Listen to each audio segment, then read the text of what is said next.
Contoh, pas datang ke pengajian teh langsung baru mulai ngaji langsung ngeluarin brosur Tupperware misalnya. Kemudian ditulis di situ, yang mau beli Tupperware edisi terbaru silahkan isi absennya. Jadi dari depan sampai ke belakang itu ngisi absen yang mau beli apa? Tupperware. Jadi selama dia ngaji dia nunggu absennya udah sampai mana. Ustadz, emang nggak boleh jualan? Boleh, tapi tahu waktunya. Kapan waktunya? Setelah ngaji atau di luar tempat majelis ngajinya. Makanya kenapa di Az-Zikro selalu ada bazar di depan. Kalau zikir akbar ada bazar. Masya Allah, tabarakallah, semua orang datang, bazarnya, ya, semua orang terhidupkan keadaan ekonominya, bagus. Tapi ketika zikir berhenti dulu, zikir semuanya. Yang jualan ya silakan jualan. Bunda jangan sampai jualan milih-milih lama ngaji enggak. Baru datang udah ditawarin produknya, dicobain dulu, dilihat dulu, ya kan? Beres milih, beres ngaji. Nah itu yang salah. Nah itu yang salah. Jadi kapan? Boleh, tapi nanti ada waktunya. Selama kita ngaji, fokusnya dua. Yatluna kitaballah wa yatadrusunahu bainahum. Kita mengkaji kitabnya Allah dan mempelajarinya. Ahilman, kalau demikian, apa yang Allah janjikan kepada kita yang duduk di majelis ilmu itu?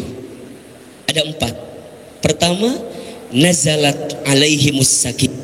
Allah akan turunkan ketenangan dalam hatinya. Ketenangan.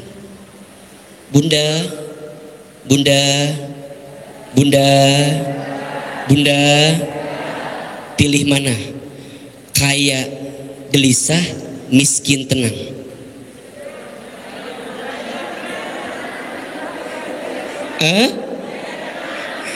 Milih yang kaya tenang. Bunda, yang kita butuhkan dalam menjalani hidup ini adalah diberikan ketenangan oleh Allah. Betul apa enggak? Ahilman tahu, Bunda, semua yang datang hari ini mungkin sedang punya persoalan dalam hidupnya. Betul apa enggak? Mungkin di antara Bunda ada yang sedang punya masalah, ada yang sedang gelisah, ada yang sedang punya kesulitan. Apapun itu, yang kita butuhkan saat kita sedang menghadapi kesulitan adalah ketenangan untuk menghadapi kesulitan itu. Kalau tidak tenang, solusi nggak datang. Kalau Bunda nggak tenang, rumit jadinya. Tapi kalau tenang, masalahnya berat, masalahnya besar, maka Bunda bisa menghadapinya. Maka di antara bentuk yang bisa memberikan ketenangan apa? Zikrullah. Ala bizikrillahi tatmainnul qulub. Ingatlah, dengan berzikir kepada Allah hatimu akan menjadi tenang. Makanya yang Bunda butuhkan apa? Tenang. Bunda di rumah punya masalah, datang ke majelis ilmu, insya Allah tenang, lupa dengan masalahnya. Balik deui, inget deui. Nggak apa-apa, karena yang kita butuhkan minimal sejenak kita tenang dulu. Karena kalau tenang, Bunda akan diberikan jawaban, diberikan solusi, diberikan petunjuk oleh Allah dari setiap persoalan kita. Dan di majelis ilmu, di majelis zikir, Allah berikan ketenangan itu. Yang kedua, wa ghasyiyatuhumur rahmah. Orang yang datang ke majelis ilmu, Allah akan tanamkan rahmat dalam kehidupannya. Apa itu rahmat, Ahilman? Rahmat itu kasih sayang Allah. Bunda, kalau Allah yang sudah sayang kepada kita, demi Allah tidak ada yang kita butuhkan daripada kasih sayang manusia yang lain. Kenapa? Karena Allah yang sudah sayang dalam hidupnya. Bunda selama ini mengejar kasih sayang suami, Bunda selama ini mengejar kasih sayang anak, Bunda selama ini ngejar kasih sayang atasan kita, bos kita, klien bisnis kita. Kita lupa bahwa yang menggerakkan kasih sayang semua itu siapa? Allah. Kalau Allah sudah sayang sama hambanya, kalau Allah sudah cinta sama hambanya, jangankan bunda minta, langsung Allah akan cintai, sayangi hamba itu melebihi kasih sayang manusia kepada hamba itu. Dan bunda, tidak ada yang paling sayang kepada kita kecuali siapa? Allah, rahmat Allah. Seandainya kasih sayang seluruh ibu kepada anaknya disatukan, maka tidak akan ada yang menandingi kasih sayang Allah kepada hambanya. Allah tuh sayang banget sama kita. Allah tuh gak pernah lupa sama kita. Allah tuh cinta banget sama kita. Kadang kita yang sering lupa sama Allah. Allah gak akan zolim sama hambanya. Kita yang sering zolim sama Allah dengan berbuat dosa, maksiat, hilaf, kesalahan. Ustadz, tapi kenapa Allah menghilangkan sesuatu atau seseorang yang dicintai dalam kehidupan kita? Jangan salah, jangan lupa. Bisa jadi itu tanda kasih sayang Allah menghilangkan orang yang kita cintai, agar kita tidak bersandar kepada orang yang kita cintai itu, agar kita benar-benar bersandar kepada siapa? Mungkin ada di antara bunda yang merasa bahwa Ustadz, saya kehilangan A, kehilangan B, kehilangan C. Bunda jangan anggap itu benci dan murkanya Allah, jangan. Itu adalah tanda Allah mencintai bunda, mencabut kebersandaran kita kepada makhluk agar bunda semakin cinta kepada siapa? Allah yang mencukupkan kita, Allah yang menutup aib-aib kita. Demi Allah bunda nih, kalau Ahilman aibnya dibuka, pasti di antara bunda nggak ada yang mau dengerin saya ceramah. Kalau aib-aib bunda juga dibuka, nggak mau kita lihat bunda. Aib semua. Kalau seandainya setiap manusia berbuat dosa, satu kali dia berbuat dosa ditandai dengan nuktoh, titik hitam dalam tubuhnya, maka niscaya tubuh kita warnanya hitam pekat saking banyaknya dosa-dosa kita. Tapi Allah menutup dosa-dosa kita. Bukankah itu rahmat Allah? Bukankah itu kasih sayang Allah? Lantas apa yang bunda banggakan dalam hidup? Ternyata kita ini hanyalah ditutupi aibnya oleh Allah karena ada rahmat Allah. Dan ingat kata Nabi SAW, lan yudkhilal jannata ahadukum amalukum, tidak akan masuk surga di antara kamu sekalian karena amal yang kamu lakukan. Kok bisa Ustadz? Iya. Terus apa yang membuat seseorang itu bisa masuk surga? Illa kata Nabi SAW, ayyataghammadani Allah birahmati, yang membuat dia masuk surga karena Allah memberikan rahmatnya dalam kehidupan kita. Jangan bangga dengan amal kita, jangan bangga dengan ibadah kita, karena kita pun juga tidak tahu apakah amal ibadah kita sudah tulus ikhlas karena Allah atau bukan. Betul nggak bunda? Yang membuat kita masuk surga karena apa? Rahmat Allah. Makanya hidup kita itu kalau paham rahmat Allah besar, akan cukup hidupnya. Kan ada lagunya ya, yang lagi viral tuh lagunya tuh. Gimana bun? Allahul kafi Rabbunal usodanal wazadanal likulil kafanal kafi wa ni'mal alham. Coba sekali lagi lebih keras suaranya.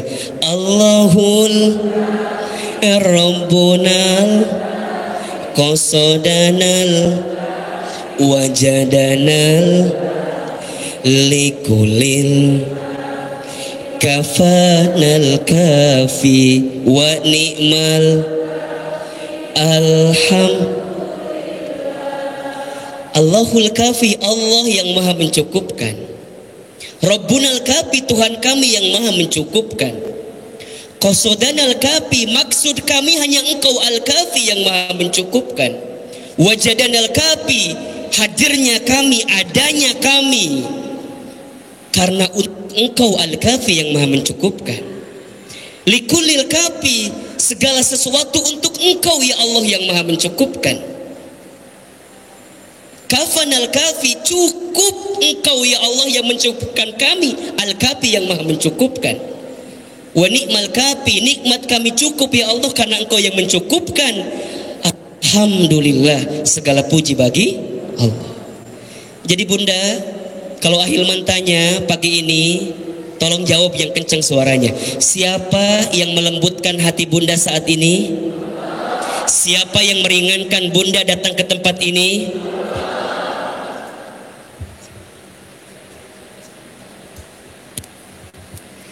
Siapa yang meringankan langkah Bunda ke tempat ini?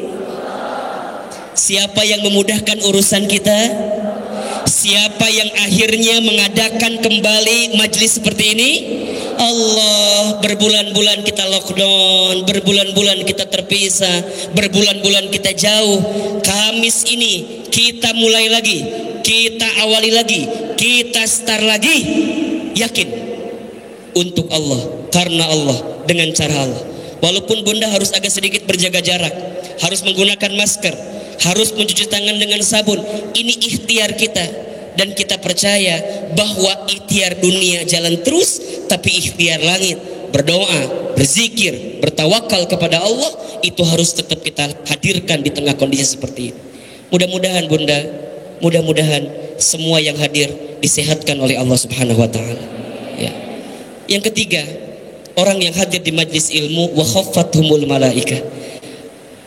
Yang hadir mungkin hari ini 200, 100, 300, tapi ketahuilah, sungguh malaikat yang hadir di majlis ilmu kita jauh lebih banyak daripada manusia yang hadir di majlis ilmu itu.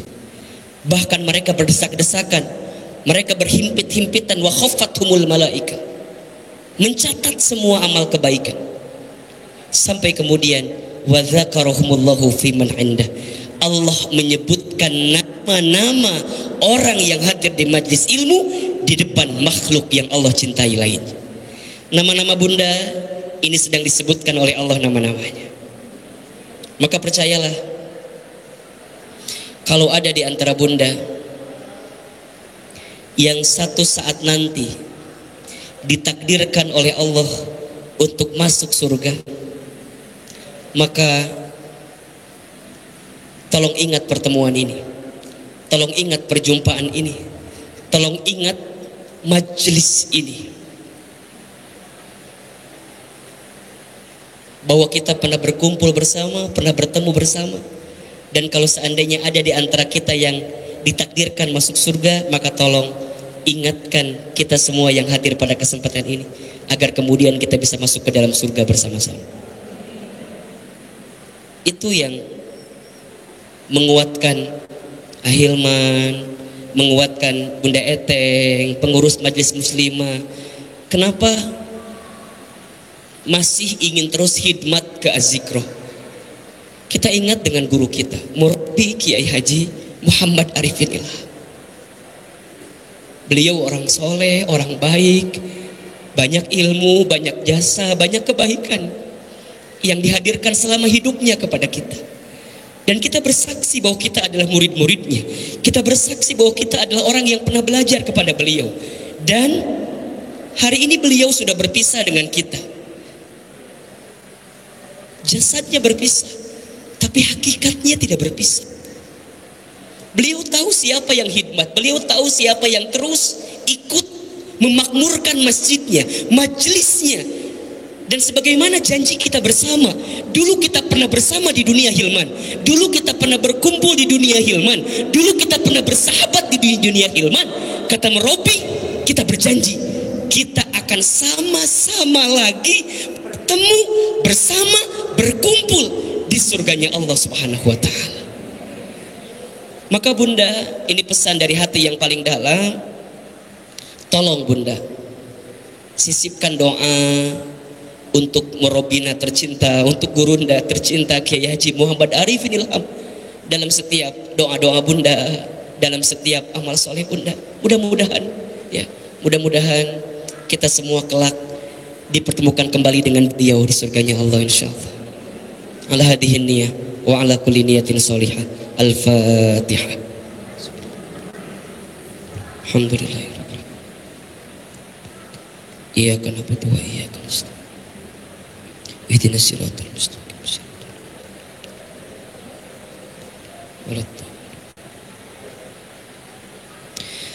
Amin ya rabbal alamin. Bunda yang dirahmati Allah, pagi ini kita akan belajar ya tentang menata hati ala Rasulullah Sallallahu Alaihi Wasallam. Bunda, kenapa hati itu harus ditata dengan baik? Kenapa kita penting sekali menata hati? Pertama, hati itu indikator kebaikan diri seseorang. Jika hatinya baik, maka baik seluruhnya. Jika hatinya buruk, maka buruk seluruhnya. Sebagaimana hadis yang diriwayatkan oleh Al-Imam Al-Bukhari dan juga Imam Muslim, Rasulullah Shallallahu Alaihi Wasallam bersabda, ala wa inna fil jasadi mudghah. Ingatlah bahwa di dalam jasad itu ada segumpal daging. Dalam setiap tubuh manusia itu ada segumpal daging. Idza sholahat sholahal jasadu kullu. Jika ia baik, jadi jika segumpal daging itu baik, maka baik pula seluruh jasadnya. Wa inna fasadal jasadu kulluh. Jika buruk segumpal daging itu, maka buruk seluruhnya. Ala wahyal qalb. Ketahuilah, segumpal daging itu disebut dengan hati. Hati. Bunda, kalau hati kita sakit, kalau hati kita kotor, kalau hati kita berantakan, maka seluruh urusan kita pun pasti berantakan. Betul apa enggak?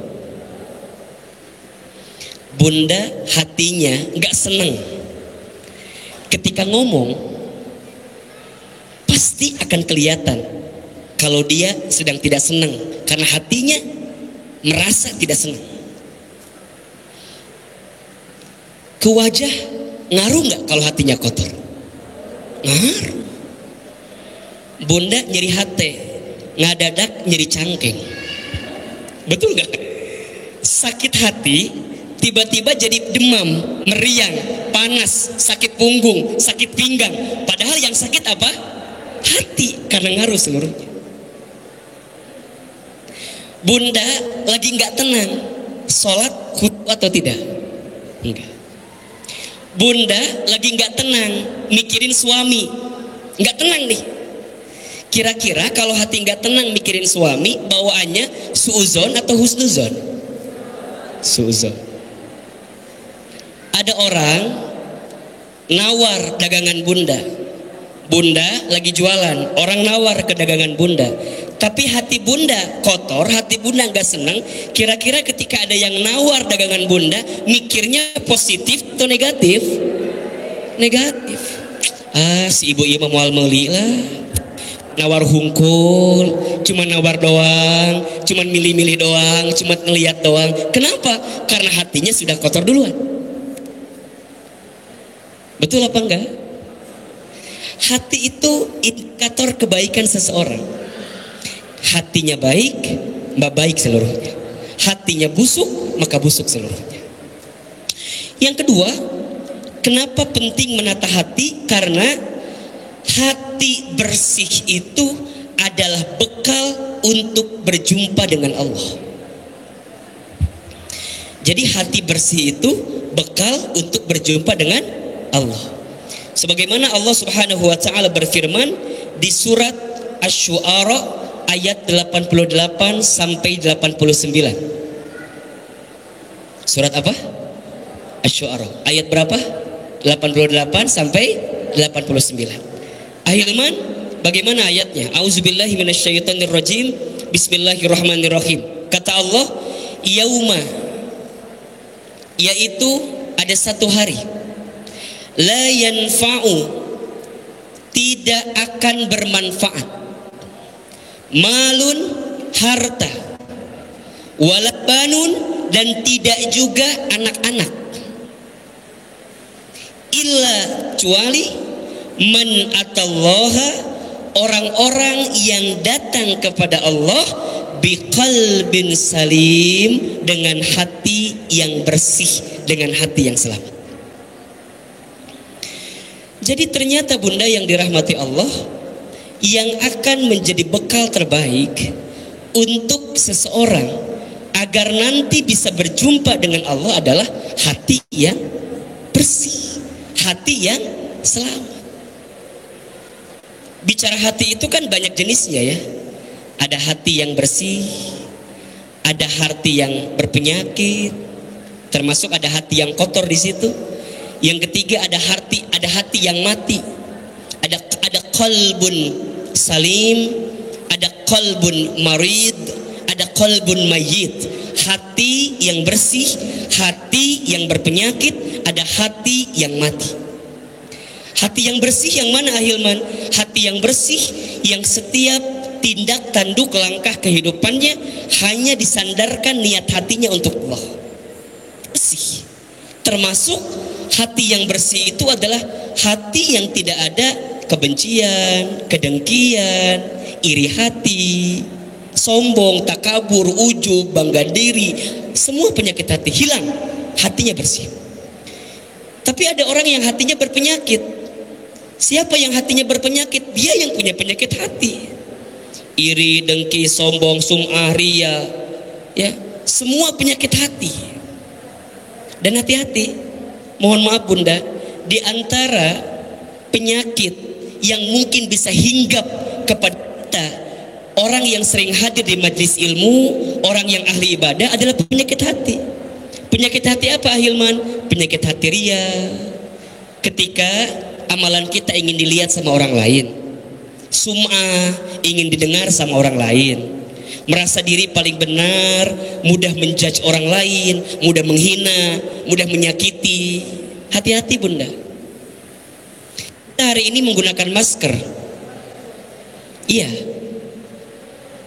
tapi hakikat selain menggunakan masker untuk kesehatan, tapi sebenarnya pesan hakikatnya barangkali Allah juga sedang mengajarkan kepada kita agar lisan kita terjaga untuk tidak menggibah, untuk tidak fitnah, untuk tidak khianat, untuk tidak membicarakan orang lain, untuk tidak menjudge orang lain.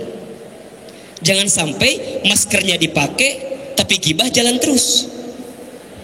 Makanya bunda kalau lagi begini nih, kalau pakai masker, ada teman kita yang ngajak ngegosip, malu atuh sama masker kamu gitu, ngomong batur terus gitu, ngomong orang lain terus, malu sama maskernya. Orang yang makin tinggi ilmunya, makin benar ngajinya, maka makin baik dia menata hatinya untuk kemudian hilang penyakit-penyakit hati. Kan berkali-kali nih Ahilman suka contohin ya. Bunda ti kalau habis ngaji, misalnya lihat ada orang yang nggak ngaji, jangan menjudge orang yang nggak ngaji atau belum ngaji itu orang yang lebih buruk dari kita, jangan.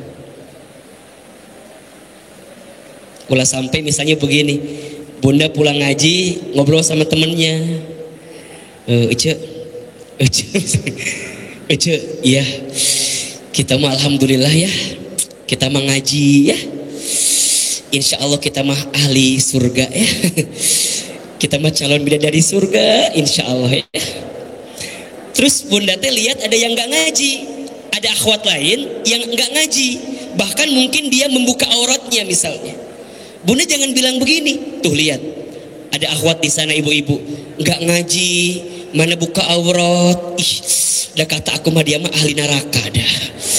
Kalau kita mah insya Allah udah ahli surga gitu ya. Nah, jangan begitu Bunda.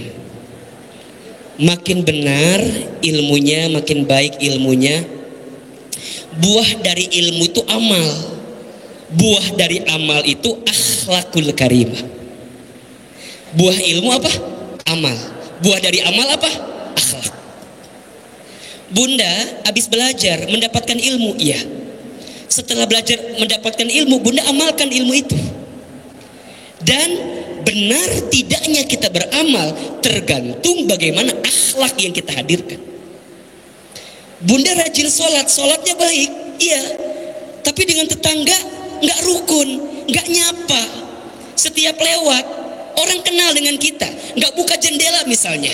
Padahal orang pengen disapa dengan kita. Cek ya Rob. Padahal kan bisa nyapa dikit, minimal klaksonin dikit gitu. Kalau yang kenal. Ya kalau bicara akhlak, masya Allah, baginda Nabi adalah manusia yang paling sempurna akhlaknya. Innama bu'istu liutammima makarimal akhlak. Sesungguhnya aku diutus, kata baginda Nabi, untuk menyempurnakan apa? Akhlak. Nanti kita akan bahas akhlak-akhlak seperti apa ya Ustadz Hilman, hati seperti apa yang agar kemudian kita bisa menunjukkan tentang bagaimana kesempurnaan akhlaknya Nabi, termasuk menata hati Rasulullah SAW dalam kehidupannya. Ini penting sekali. Di antara banyak evaluasi yang perlu kita evaluasi adalah hati kita. Di antara banyak yang harus kita hijrahkan dalam hidup kita adalah hati kita. Penampilan, Ustadz, saya sudah berhijrah penampilan. Bagus. Ustadz, saya sudah berhijrah secara intelektual, saya rajin ngaji. Bagus. Saya sudah berhijrah Ustadz secara ibadah makin rajin. Bagus. Tapi gak sampai di situ. Ada yang fundamental. Apa itu? Hijrah hati. Perbaiki juga hati kita. Bunda berhijab, Bunda berjilbab, tapi hijabi juga hati kita gitu loh. Apakah kita mudah menyalahkan orang atau tidak? Apakah kita mudah iri dengki sama orang atau tidak? Ini penting sekali. Kebeningan diri seseorang itu bisa kelihatan dari kejernihan pikirannya, kebersihan hatinya. Orang yang bening hatinya, bicaranya tajam, bicaranya mudah dicerna, benar, lembut, santun, tidak menyinggung kiri dan kanan. Kenapa? Karena memang hatinya bersih. Nah Ustadz Hilman, bagaimana caranya kita bisa menata hati ala Rasulullah atau belajar dari Rasulullah? Pertama, ya, tadi yang pertama 2 alasan kenapa kita penting menata hati. Nah sekarang yang kedua, bagaimana cara kita menata hati yang benar dan yang baik. Pertama, menata hati yang baik itu adalah menata hati agar selalu terikat dan terpaut kepada Allah Subhanahu wa taala. Di hatinya tidak ada zat lain kecuali Allah. Di hatinya tidak ada sandaran dalam hidupnya kecuali Allah. Dia beribadah semata-mata, ibadahnya hanya untuk Allah. Dia beramal soleh amal solehnya hanya untuk Allah. Dia bekerja, berdagang, berbisnis, melakukan aktivitas dalam hidupnya, apapun itu hanya disandarkan tujuannya untuk Allah. Wa ma umiru illa liya'budullaha mukhlishina lahuddin. Dan tidak ada perkara yang diperintahkan oleh Allah sampai kamu mengerjakannya kecuali Allah akan terima mukhlishina lahuddin, kecuali orang-orang yang ikhlas di atas agamanya, di atas Allah Subhanahu wa taala. Bunda, catat baik-baik ya. Kalau kita beramal, kalau kita melakukan sesuatu, niatnya bukan untuk Allah, hatinya bukan disandarkan untuk Allah, maka siap-siap konsekuensinya kekecewaan. Ahilman ulangi. Kalau kita beramal, kita melakukan sesuatu, niatnya, tujuannya, sandarannya bukan karena Allah, siap-siap konsekuensinya adalah kekecewaan. Pasti itu. Bunda beramal, tapi amalnya bukan karena Allah, siap-siap kecewa. Misalnya bunda beramal karena ingin dilihat sama orang, siap-siap kecewa. Kok bisa kecewa Ustadz? Ya, karena setiap orang akan melihat bunda dari angle yang berbeda-beda. Setiap orang akan melihat kita dari sudut pandang yang berbeda-beda. Menurut kita udah benar, kata orang belum tentu benar. Betul apa enggak? Bunda jadi istri, melayani suami, kalau niatnya untuk mendapatkan pujian, sanjungan, pemberian, kasih sayang dari suami, siap-siap bunda akan kecewa. Karena kadang-kadang suami setelah kita layani dengan baik, tapi kadang-kadang gak nerima apa yang sudah kita berikan. Mohon maaf, di mata suami kadang-kadang kita itu banyak kurangnya daripada banyak lebihnya. Betul apa enggak? Kelihatan dari wajahnya ini. Bunda masak. Kalau bunda masak, tujuannya hanya ingin mendapatkan pujian dari suami. Berapa banyak suami yang gak pernah muji masakan istrinya? Betul apa enggak? Sok Ustadz tanya, suami lebih sering muji makanan restoran atau masakan istrinya? Padahal makanan restoran hanya sekali-kali aja makannya. Bunda masak tiap hari, ngasih makan tiap hari, jarang dipuji. Betul apa enggak? Jadi kalau bunda masak hanya ingin mendapatkan pujian dari suami, siap-siap bunda kecewa dibuatnya. Bunda dandan, lipstik, apa, alis, bulu, mata, khatulistiwa, panjang, ingin berpenampilan paling cantik di depan suami. Mohon maaf, kalau bunda berpenampilan cantik, niat untuk dipuji oleh suami, siap-siap bunda kecewa. Karena kadang-kadang suami lebih memuji kecantikan perempuan lain daripada istrinya. Betul apa enggak? Tergantung suaminya sih. Kalau kayak Ahilman sih enggak gitu. Iya. Terus gimana Ustadz? Bunda masak, niatkan masak ini taat sama suami sebagai bentuk ketaatan kepada Allah. Enak gak enak, dipuji gak dipuji, gak ada urusan. Yang penting saya berbakti sama suami, melayani suami, Allah mencatat amal terbaik bagi bunda. Bunda berpenampilan cantik, bagus apa enggak? Bagus. Ingat kata baginda Nabi, di antara ciri perempuan yang salehah, istri yang baik apa? Siapa? Ketika dilihat oleh suaminya, menyenangkan pandangan suaminya. Niatnya untuk Allah. Kan ada 3 ya ciri istri yang baik itu. Ketika dipandang oleh suami, menyenangkan pandangan suaminya. Yang kedua, ketika dia diperintahkan oleh suami, kemudian dia taat patuh kepada suaminya selama suaminya menyuruh yang baik-baik dan tidak melanggar syariat Allah. Yang ketiga, ketika ditinggal oleh suaminya, dia mampu menjaga kehormatan harta daripada suaminya. Istri yang salehah, istri yang baik. Makanya kalau bunda dandan, ya pakai skincare, pakai skincare yang bagus, dandan, pakai hand body yang bagus, pakai parfum yang bagus, cantik dandan dengan pakaian terbaik di depan suami, itu ibadah. Selama bunda niatnya untuk Allah dan memang itu adalah kebaikan di hadapan Allah Subhanahu wa taala. Jangan sampai, oh berarti kalau gitu mah Ustaz, kata Ustaz Hilman gak usah, jadi biasa aja depan suami itunya, jangan dandan. Bukan begitu. Silahkan dandan tapi niatnya untuk Allah.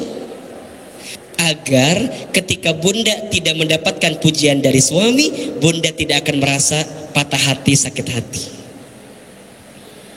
Bunda misalnya biar badannya bagus kan sering ikutan senam. Senam apa? Senam zumba. Misalnya bunda teh ikutan senam zumba. Wah, wah, ngus papaliut pokoknya mah. Ngus jungkir balik bunda teh ikut senam zumba.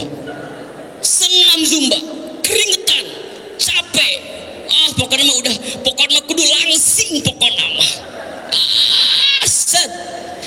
Sebulan, 2 bulan, 3 bulan, bunda baru bilang sama suami, ayah, iya, ayah. Bunda tuh udah hampir 3 bulan pulangnya sore terus. Kata suaminya teh, oh gitu, emang bunda teh kemana aja? Kata suaminya, emang ayah nggak tahu ya? Enggak, bunda teh udah 3 bulan ikut senam zumba. Tuh lihat. Kata suaminya hanya mengucapkan kalimat begini, oh bunda teh senang. Kata istrinya, iya, gimana ayah? Asa mau perubahan. Asa nggak ada perubahan. Ya Allah bunda, bunda udah jungkir balik 3 bulan, keringetan, pulang sore, ingin kelihatan badannya lebih baik, lebih bagus, tapi suami hanya mengucapkan kalimat 3 kata doang, asa ewe perubahan. Coba jelek nggak kira-kira bunda? Sakit apa enggak? Di mana sakitnya? Sakit Ustaz. Iya, punten. Kalau bunda masih merasa sakit hati dengan ucapan suami, berarti selama ini bunda beramal bukan terpaut kepada. Kalau karena Allah mah sederhana tuh, tenang weh. Suami mau muji syukur, suami nggak muji juga nggak apa-apa. Bunda, iya ayah, bunda teh atuh olahraga. Emang kenapa? Sing inget bunda teh, tuh lihat kamar udah sempit aku badan bunda merenannya. Terus cek suami teh, olahraga atuh bunda teh, sehat. Tuh lihat tetangga kita, Cida. Wih ini cantik Cida mah, badannya bagus Cida mah misalnya. Jadi bunda, sok saya mau tanya, bunda kalau dibandingin sama orang lain sakit apa enggak? Sakit. Tuh lihat Cida mah bagus badannya, meni glowing wajah nate. Nari bunda meni gini amat. Bunda tuh sakit hati kan digituin teh. Bunda, kalau hatinya terikat terpaut karena Allah, maka suami mau ngomong apa juga bebas. Karena tidak ada yang penting bagi hidup saya kecuali pujian dan penilaian dari siapa? Allah. Maka menata hati yang pertama adalah pautkan hati kita semata-mata untuk siapa? Allah. Jangan sedih, jangan takut dengan kehidupan ini selama kita bersandar bergantung sama Allah.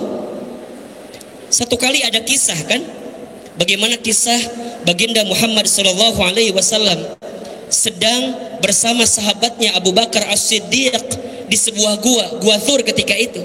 Ketika Nabi hendak berhijrah dari Mekah ke Madinah kan, Kemudian Nabi bersama Abu Bakar bersembunyi di sebuah gua Thur.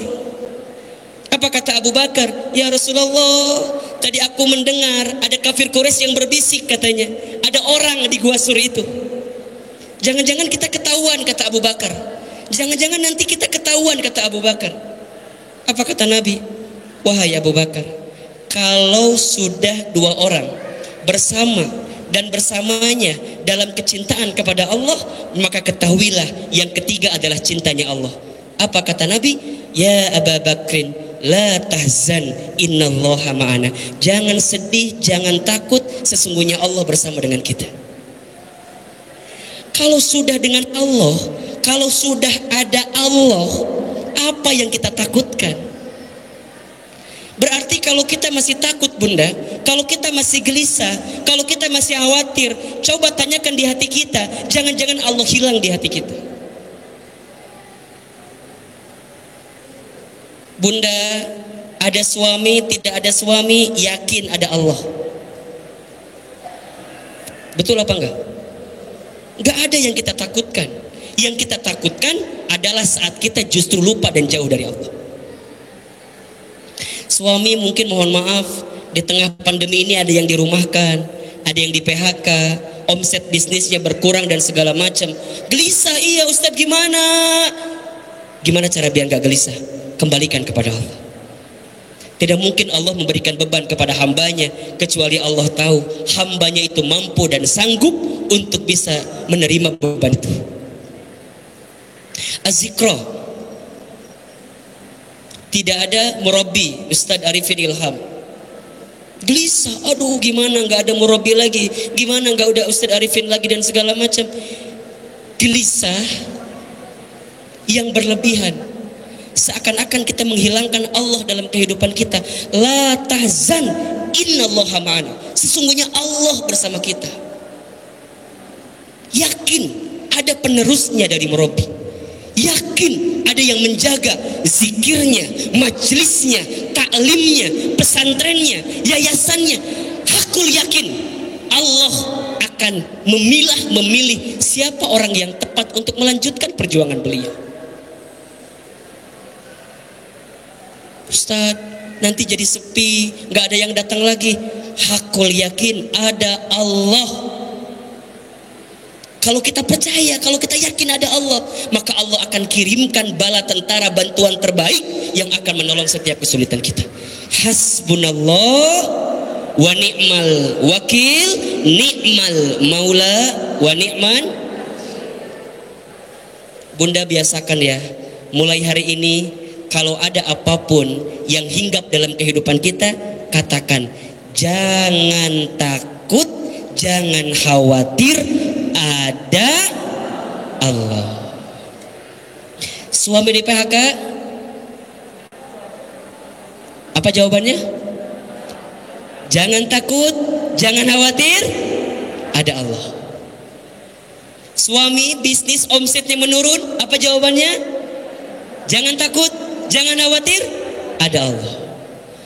Suami mau nikah lagi? Jangan takut, jangan khawatir, ada Allah. Hah? Iya, ada Allah. Belajar sama Kayuni itu. Ya Kayuni ya, ada Allah. Kalau sudah ada Allah, maka saat suami menikah lagi, maka cinta kepada yang pertama tidak akan terkalahkan daripada cinta-cinta kepada yang kedua dan yang ketiga. Malah semakin cinta kepada yang pertama. Kenapa? Karena benar menikahnya karena Allah, tujuannya untuk dakwah dan memang ditolong oleh Allah Subhanahu wa taala. Ada Allah. Ada yang mencibir kita, menghina kita, merendahkan kita. Jangan takut, jangan khawatir, ada Allah. Bunda Eteng, teman-teman muslimah buat kajian kali ini. Tadi pagi hujan nggak di Bogor? Hujan, aduh hujan. Kayaknya nggak ada yang datang jamaahnya, sedikit jamaahnya dan segala macam. Jangan takut, jangan khawatir. Apa jawabannya? Ada Allah. Mohon maaf ya, kalau misalnya yang datang sedikit, misal 5, 10, kajian jalan terus apa enggak? Jalan terus. Kan kita ngaji bukan karena banyak dan sedikit jamaahnya. Betul apa enggak? Semuanya kalau sudah di hati ini terpaut hatinya karena Allah. Yang sulit jadi mudah, yang tidak mungkin jadi mungkin, yang tidak ada jadi ada. Bunda sekarang punya anak. Bunda didik anak bunda dengan baik, sekolahin di sekolahin yang baik, dengan cara yang baik. Besarnya nanti seperti apa? Jangan takut, jangan khawatir, ada Allah. Suami, ya Allah, makin kesini bunda makin punya perasaan gelisah tak menentu. Gimana caranya biar gak gelisah Ustaz? Tanamin di sini, ada Allah. Suami kita jauh, suami kita dekat, ada Allah. Maka bunda tidak akan pernah merasa khawatir dengan keadaan bunda. Dan itu juga yang Ahilman coba lakukan dalam hidup. Ada Allah. La haula wala quwata illa billahil aliyyil. Kita ini tidak punya daya, tidak punya upaya, tidak punya kekuatan. Illa billah. Kecuali semua datang dari siapa? Allah. Jadi yang pertama, hati ya ditata sesuai agar terus terikat kepada Allah Subhanahu wa taala. Yang kedua, menata hati ala Rasulullah SAW adalah menata hati yang selalu menjaga perasaan orang lain. Jadi tadi menata hati agar terikat sama siapa? Allah. Nah yang kedua, menata hati agar bisa menjaga perasaan orang lain.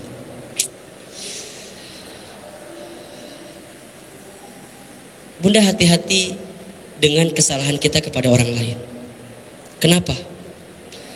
Karena setiap kesalahan kita kepada orang lain akan diminta hisabnya jika kita belum sempat minta maaf kepada orang yang dizolimi itu. Bunda punya salah sama orang. Ternyata orang itu sakit hati dengan perbuatan kita. Selama hidup bunda belum minta maaf sama dia. Maka konsekuensinya ketika nanti hari kiamat akan ada golongan yang disebut dengan muflis. Ahilman, siapa itu muflis? Muflis itu orang yang bangkrut. Siapa orang yang bangkrut? Orang yang bangkrut bukan orang yang tidak punya dinar, dirham, bukan orang yang bisnisnya ada modal kemudian dia bangkrut, bukan.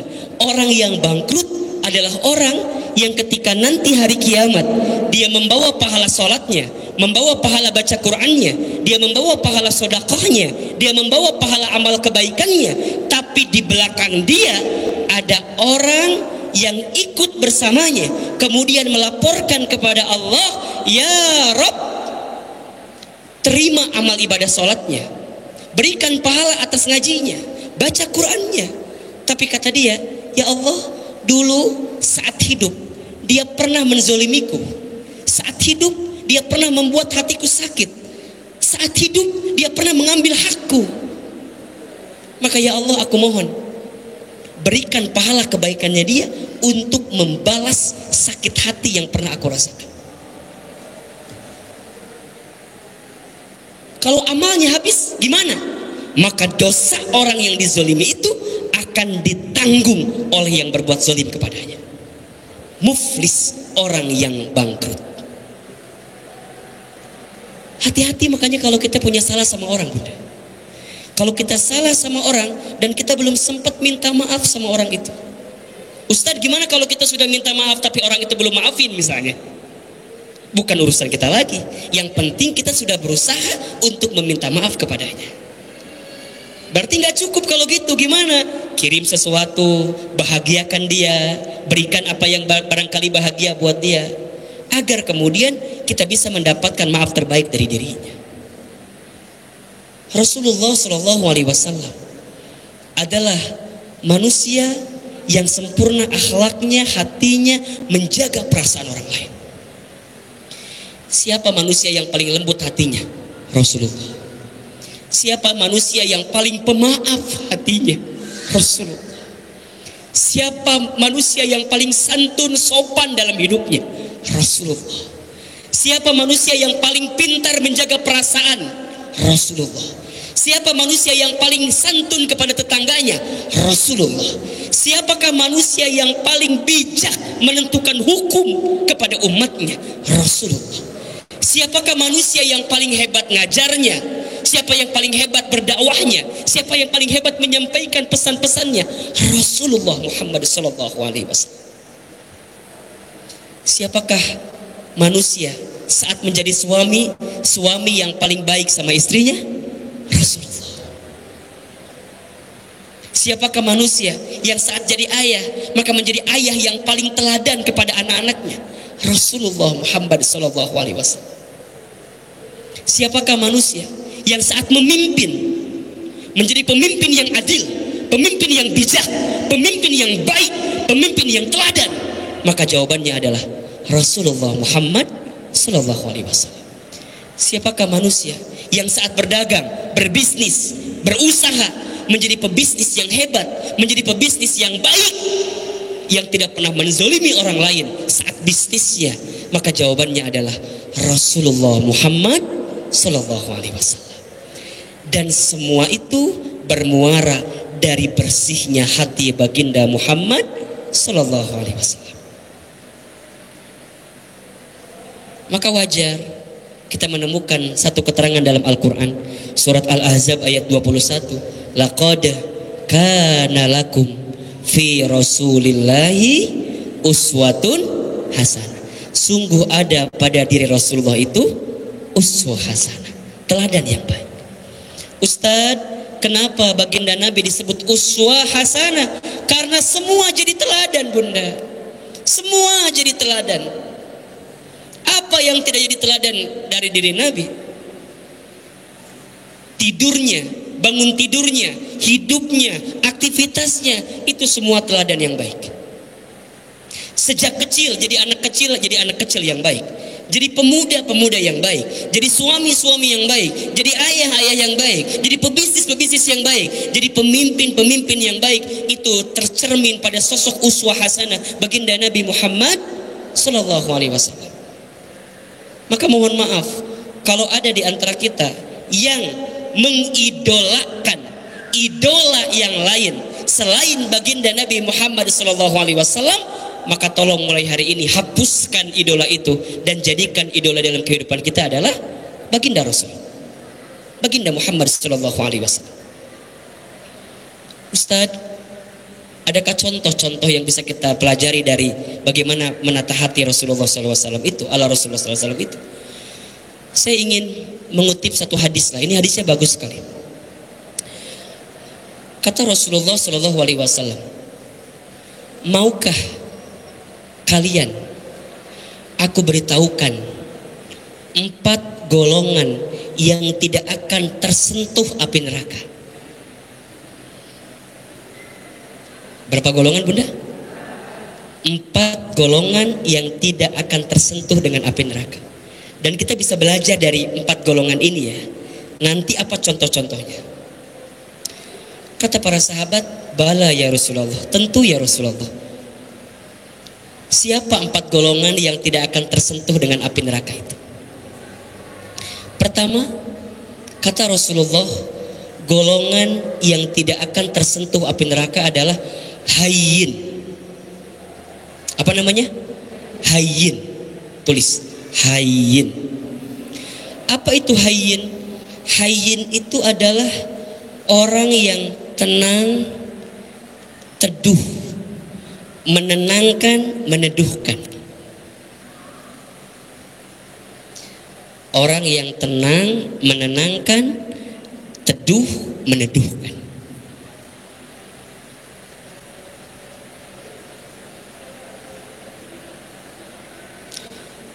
Keberadaannya menjadi wasilah orang mendapatkan ketenangan dari dirinya. Satu kali dikisahkan ada seorang Arab Badui yang masuk ke masjidnya Nabi, kemudian kencing di masjidnya Nabi. Mungkin pernah dengar kisah ini gitu ya. Apa yang terjadi? ketika ada Arab Badu yang kencing di masjidnya Nabi itu, maka para sahabat sontak ingin marah kepada Arab Badu itu, ingin kemudian mencaci maki kepada Arab Badu itu. Tapi apa jawaban Nabi ketika itu? Wahai sahabatku, biarkan saja. Kok dibiarkan ya Rasulullah? Biarkan saja, tunggu saja sampai Arab Badui itu selesai kencingnya di letaknya, di posisinya.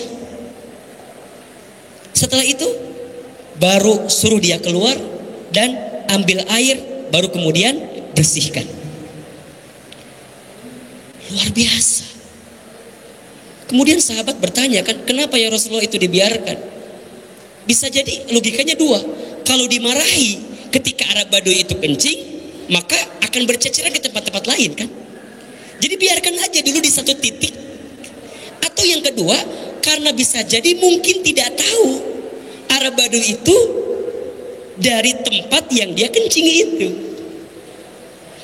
Tapi Nabi menyikapinya dengan tenang, ya, menenangkan, teduh, meneduhkan, sampai membuat para sahabat jangan dimarahi, jangan dicaci maki, jangan dihina.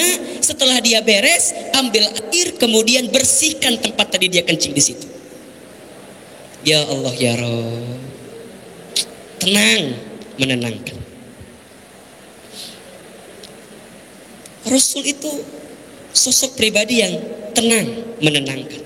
Di depan istrinya, baginda Nabi tidak pernah membuat istrinya gelisah. Romantisnya luar biasa. Satu kali dikisahkan baginda Nabi itu pulang larut malam. Apa yang terjadi? Ketika masuk ke dalam rumahnya, ketika hendak mengetuk pintu kamarnya Aisyah radhiyallahu anha, Nabi takut mengganggu tidurnya siapa? Aisyah. Maka apa yang Nabi pilih? Nabi tidak mengetuk pintu kamarnya Aisyah radhiyallahu anha, tapi kemudian Nabi memilih untuk tidur di depan pintu kamarnya. Ternyata di malam itu Aisyah pun lagi nunggu pulangnya Nabi gitu. Dan Aisyah nunggu di balik pintu kamarnya. Sampai Aisyah kemudian ketiduran di balik pintu kamarnya itu. Dan ternyata malam itu baginda Nabi tidur di depan pintu kamar, Aisyah tidur di belakang pintu kamar, dan mereka tertidur dihalangi oleh pintu kamar saking tidak mau mengganggu pasangannya. Kisah romantis mana lagi yang bisa menandingi romantisnya Rasulullah bersama istrinya? Kalau suami ibu pulang malam gimana biasanya?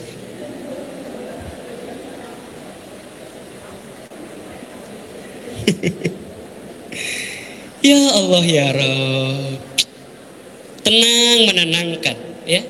Satu kali Aisyah pernah cemburu kepada Nabi. Pernah cemburu. Ketika baginda Nabi pernah tidur, kemudian saat tertidur menyebutkan nama siapa? Khadijah. Sampai kata Aisyah, ya Rasulullah, tadi engkau tidur tapi nyebutin nama Khadijah. Kata Aisyah, bukankah perempuan itu sudah meninggal dan saat ini engkau sudah bersama aku yang lebih cantik daripada orang yang sudah meninggalkanmu itu?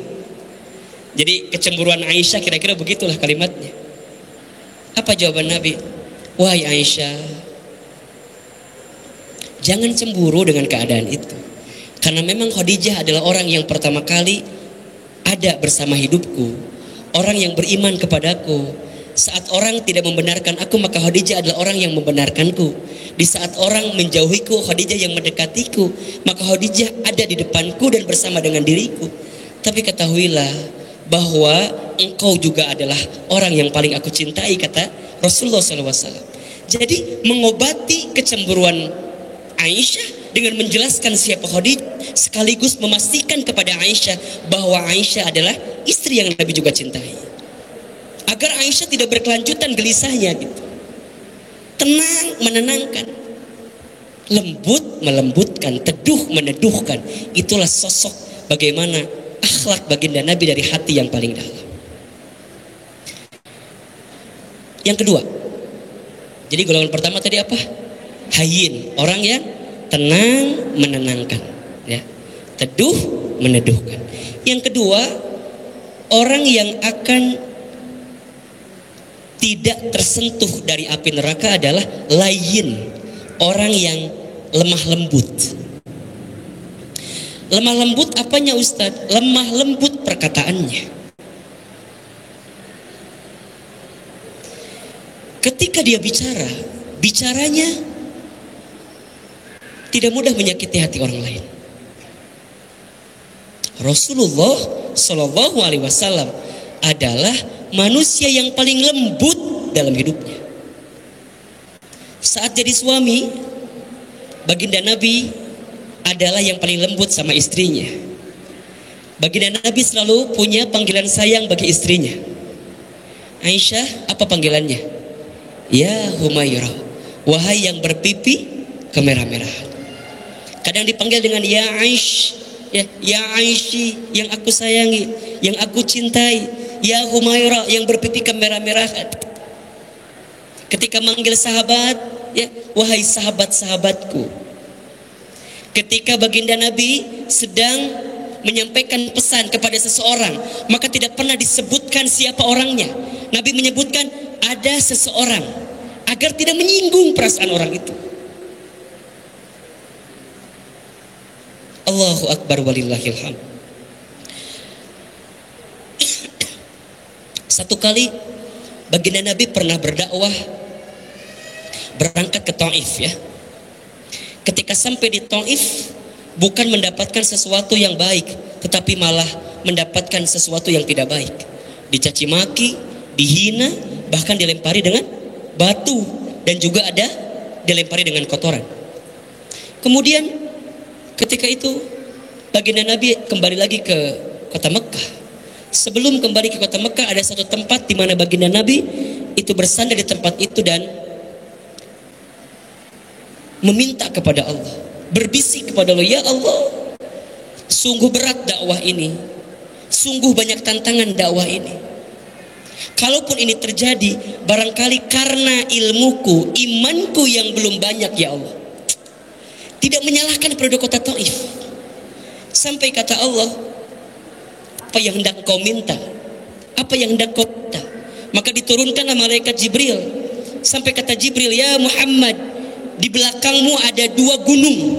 Kalau seandainya engkau mau minta kepada Allah agar 2 gunung ini ditimpakan kepada penduduk kota Taif untuk membalas bagaimana sikap yang mereka berikan kepadamu, maka aku akan timpakan 2 gunung Taif, 2 gunung ini, kata malaikat Jibril. Tapi apa jawaban Nabi ketika itu? Ya Jibril, a'fu anhum, maafkan mereka, sesungguhnya mereka hanya tidak tahu saja. Hanya tidak tahu saja apa yang sedang aku ingin sampaikan kepada mereka. Dan seandainya aku bisa minta kepada Allah, aku hanya minta jadikan di antara penduduk kota Taif dan keturunannya kelak menjadi orang yang bisa mengikutiku. Ada orang yang menyakitinya, tapi Nabi balas dengan memaafkan. Bahkan bukan hanya memaafkan, tapi mendoakan. Lembut, layyin, orang yang mampu menjaga kata-katanya. Bunda, kalau ada orang yang menyakiti bunda, bawaannya pengen apa? Bawaannya apa? Pengen ngebalas. Ustadz, gengsi atuh, maknya itu dibalas. Bunda, cara membalas yang baik adalah memaafkan dan mendoakan.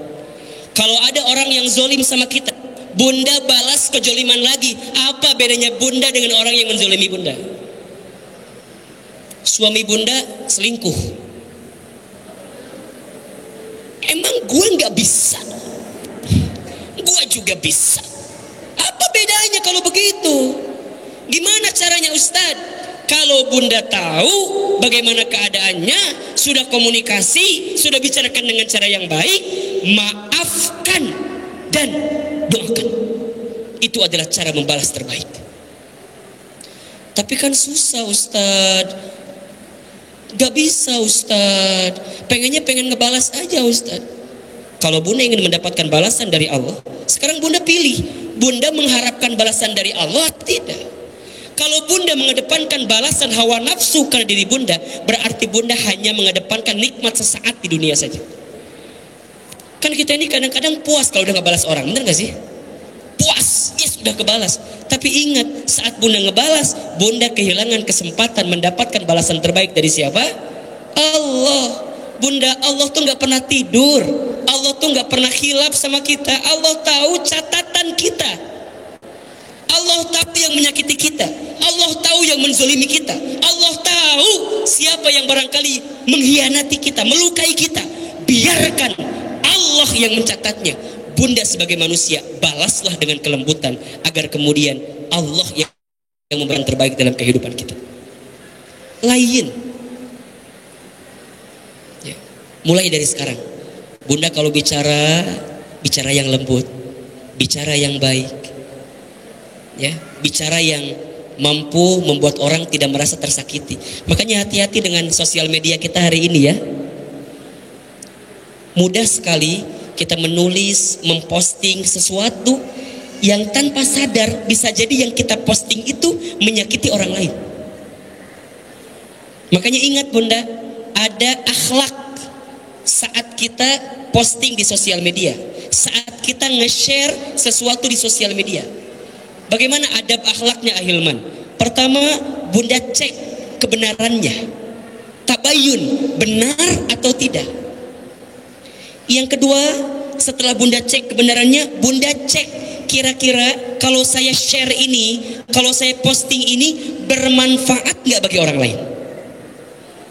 Bermanfaat gak bagi kita dan orang lain? Yang ketiga nih, sudah cek kebenarannya, sudah pastikan kebermanfaatannya, tapi cek yang ketiga, kira-kira ada orang yang terzolimi gak dengan apa yang kita posting itu? Jelas kira-kira? Jelas kira-kira? Contoh misalnya, bunda dapat potongan video misalnya, salah satu ustadz misalnya, bilangnya A, bilangnya B, kemudian bunda belum cek nih, cek dulu benar apa enggak, utuh enggak videonya, panjang 1 jam, dipotong 1 menit, kira-kira akan ketangkap enggak maksudnya? Pasti bias kan hasilnya. Tapi ini bermanfaat Ustadz bagi orang lain tahu, oke, di-share. Tapi cek, bagaimana kalau perasaan si Ustadz yang dipotong videonya itu merasa terzolimi, bahkan banyak orang yang nge-share sehingga muncul fitnah kepada dirinya. Jelas kira-kira? Hati-hati bunda, sosial media kita, jempol kita, barangkali itulah yang menghambat kita untuk bisa mendapatkan surganya Allah Subhanahu wa Ta'ala. Kita makan kadang-kadang suka nggak sabar ya, kalau ada sesuatu tuh pengennya langsung diposting, pengen di-share, betul apa enggak? Tahan dulu nih, kira-kira kalau saya nge-share ini gimana? Makanya ada yang bilang begini ya, kalau bunda pernah dengar ininya siapa? Bunda tahu Haji Bolot ya? Itu kan menarik ya, di obrolan podcastnya itu katanya saya masih menggunakan HP jadul. Kenapa? Agar saya tidak terkontaminasi dengan sosial media, biar hidup saya tenang, hidup saya bahagia. Ternyata memang benar bunda, kadang-kadang yang bikin kita gelisah itu apa? Sosmed. Kita juga perlu social media distancing gitu barangkali, untuk menjaga diri kita. Kenapa Ahilman bilang begini? Karena kemarin ada 1-2 kali lah beberapa potong video kita yang kemudian juga mungkin dipotong gitu. Sedih bunda, sakit iya gitu. Makanya hati-hati, lain, lembut. Ya, apa? Lembut. Mulailah hari ini kalau ketemu dengan orang, tebarkan senyuman. Gimana caranya? Kita senyum duluan sebelum disenyumi oleh orang lain. Ustadz ngapain senyum? Orang aja nggak senyum sama kita. Enggak dong. Makanya bunda lihat, bunda kalau taklim dengan saya senyum terus apa enggak? Senyum terus, padahal masalahnya banyak. Saya itu hari ini kalau boleh jujur bunda sakit, lagi sakit kondisinya, lagi nggak fit lah gitu. Sempat tadi subuh saya mau WhatsApp bunda Eteng, kalau saya nggak bisa ngisi kajian, tapi saya terbayang wajah bunda Eteng gitu. Di sini bunda Eteng, gitu. Saya terbayang bunda Eteng, saya terbayang jamaah gitu. Ya Allah gimana gitu, karena saya tuh menggigil bunda tapi nggak demam. Apa kira-kira itu bunda ya? Menggigil tapi nggak demam gitu. Nah sekarang alhamdulillah sudah mulai keringetan. Lucunya kalau pas lagi ceramah nggak kerasa sakit.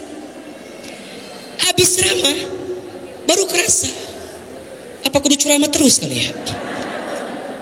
Jadi kalau pas lagi begini tuh nggak kerasa bunda. Kemarin di As-Sakinah, sebelumnya di Al-Mawaddah, di alumni IPB, kemarin di Al-Mutakin, itu biasa aja. Pas di mobil baru menggigil, baru kerasa gitu. Pas ketemu bunda nggak sakit, pas nggak ketemu bunda jadi sakit. Apa harus ketemu bunda terus gitu kali ya? Allahu Akbar. Tapi alhamdulillah bunda, alhamdulillah. Mulailah lembut ya hati ini sama pasangan, sama anak, belajar menata kata ya, menata hati.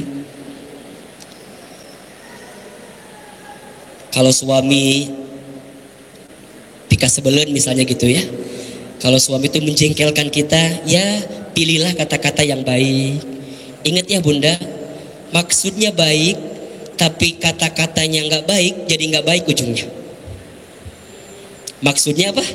Baik, tapi kata-katanya nggak baik, jadi nggak baik ujungnya. Contoh misalnya, bunda nyuruh anak bunda belajar, tapi kata-katanya nggak baik, pasti nggak baik. Nah, kamu itu main terus, mau jadi preman Bogor. Nyuruh apa? Nyuruh belajar, tapi bahasanya nggak bagus, itu nggak akan jadi kebaikan. Main game terus kamu teh kerjaannya dasar gak punya otak. Gak punya otak berarti gak punya otak. Dasar anak monyet berarti mamahnya monyet. Sok pelan, tenang, cari kata-kata yang bagus. Nah, kamu itu waktu belajar ya, main terus, kenapa? Kan kamu mau jadi presiden, masa presiden main terus gitu. Misalnya gitu. Bunda, kata yang buruk diucapin dengan lembut, itu jadi lembut bunda. Contoh, monyet, tapi lembut, kalimatnya apa? Monyet ya. Tapi kalau monyet beda. Nya, sok jambu monyet, jambu monyet, nah, beda apa enggak? Jadi ternyata nada bicara kita juga mengucapkan kata-kata tuh berpengaruh bunda, sangat berpengaruh. Bunda nyuruh suami sholat, suami teh lagi nonton bola, datang azan, ngong azan, Allahu Akbar, Allahu Akbar. Bunda datang, ngomong sama suami, Pak, ada yang itu adan, kedengar adan nggak? Kieu suami teh, Bapak dengerin azan nggak Pak? Bapak torek Pak, Pak dengerin adan nggak Pak? Azan Pak, sholat, baru matiin TV-nya. Bapak teh sing sadar, Bapak teh kalau mama lihat sebentar lagi meninggal. Ya Allah, bunda, coba bunda bayangin eta. Tujuannya bagus nggak kira-kira? Bagus. Nyuruh apa? Nyuruh sholat, tapi caranya begitu, baik apa enggak? Jadi nggak baik. Apa jawaban suami? Mama hayat maut, ayeuna keneh, cek ibu nanti. Coba diganti kalimatnya. Kalau suami lagi nonton TV, azan berkumandang, bunda datang, bunda pakai mukena, deketin suaminya, diusap-usap. Naon nih, diusap-usap palanya, apa diusap-usap kakinya, dipijit-pijit. Ayah, mama udah siap loh pakai mukena, udah azan, yuk sholat. Apa kata suami kita? Mama welah sholat duluan, kan gitu. Kan biasa kayak gitu kan. Bunda jangan menyerah, ulah. Ayah mama nggak mau diajak ke mama sholat teh. Ayah pengen disolatin sama mama. Ulah gitu atuh. Bunda jangan kemudian jadi nyerah, jangan udah mama aja duluan. Oh gitu, jangan. Ayah, mama tuh pengen banget sholatnya jamaah sama ayah, biar dapat 27 derajat. Syukur-syukur mah ayah teh ke masjid kan begitu. Sok atuh ayah, yuk sholat yuk. Ayah tahu nggak? Mama itu kalau sholat berjamaah diimamin sama ayah lebih khusyuk sholatnya. Kata suami, cius. Bunda puji suami. Ayah tahu nggak? Mama teh kalau denger ayah baca Al-Quran, sok tiba-tiba meneteskan air mata. Kunaon? Kan ayah balelol baca Quran lagi. Jadi sok sedih. Ternyata masih ada yang belum bisa baca Quran. Sok sedih tuh. Walaupun suami bunda baca Qurannya belum benar, belum bagus, bunda kudu hormati suami bunda. Insya Allah suami teh, oh gitu ayah, ya udah tuh dimatiin aja TV-nya, ambil wudhu, sholat jamaah sama kita. Ingat maksud bagus, tapi cara ngomongnya salah, bisa salah. Betul apa enggak? Makanya kudu jaga kata-kata kita. Lain berkata-kata yang lembut, jadilah orang yang lembut. Yang ketiga, orang yang tidak akan tersentuh api neraka adalah qarib. Apa? Qarib, golongan orang yang qarib. Apa itu qarib? Qarib itu adalah orang yang mudah dekat dengan orang lain, mudah beradaptasi, mudah menyesuaikan diri, mendekatkan diri dengan orang lain. Jadi orang dekat dengan dia senang bawaannya. Kenapa? Karena dia memberikan keselamatan, karena dia membawa ketenangan. Kalaupun jaraknya jauh, maka seakan-akan dekat. Dengan apa? Doa, ada sosial media, ada telepon, ada handphone gitu. Dekat, tanya kabar, senang nanya kabar, senang ngirim hadiah, kan begitu. Jadi bawaannya tuh bikin kangen gitu. Ada nggak orang yang kangen gitu, pengen dekat sama dia, pengen ketemu sama dia? Ada nggak yang begitu? Ada. Tapi ada nggak yang sebaliknya? Iraha sih mautna, iraha sih nggak adanya, ini ada dia terus dan segala macam. Ada nggak yang begitu kira-kira? Ada orang yang saat dia ada bukan mendekatkan tapi pengen menjauhkan. Tapi orang yang tidak akan tersentuh api neraka adalah orang yang saat dengan dia dekat sekali kehidupannya gitu. Bawaannya pengen deket terus, nggak mau jauh. Nah, orang begini orang yang luar biasa. Hadirnya membawa manfaat, hadirnya membawa maslahat, hadirnya membawa kebaikan. Kenapa? Qarib, karena orang ini mampu menjadi orang yang sangat dekat. Sampai yang keempat, orang yang tidak akan tersentuh api neraka adalah sahlin, orang yang memudahkan urusan orang lain. Apa yang keempat? Sahlin, sahal, ya, orang yang memudahkan urusan orang lain. Dia nggak bikin ribet orang. Kalau bisa mudah, dimudahkan sama dirinya. Hadirnya membawa kebaikan karena dia mudahin orang, sering bantu orang, sering memberi sama orang, dikangenin sama orang, dirindukan sama orang.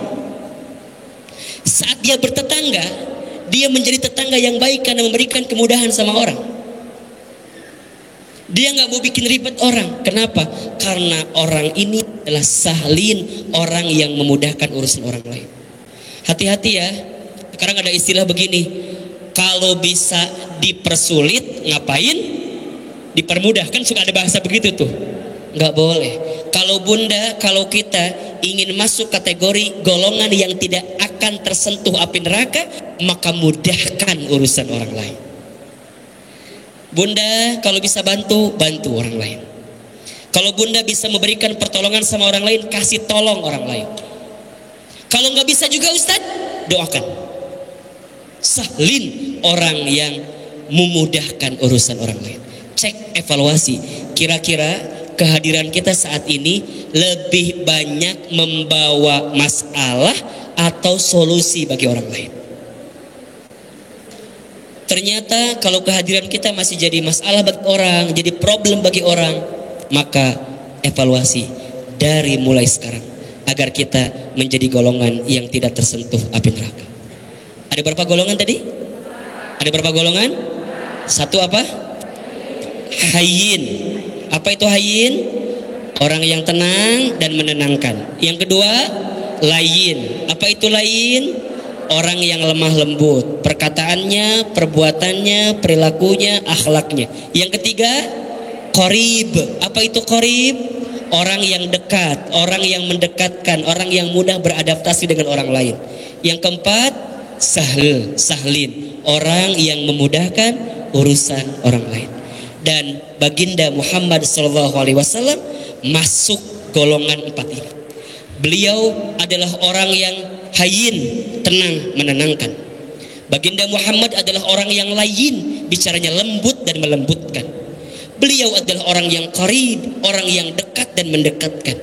Beliau adalah orang yang sahlin, orang yang sedang senang memudahkan urusan orang lain.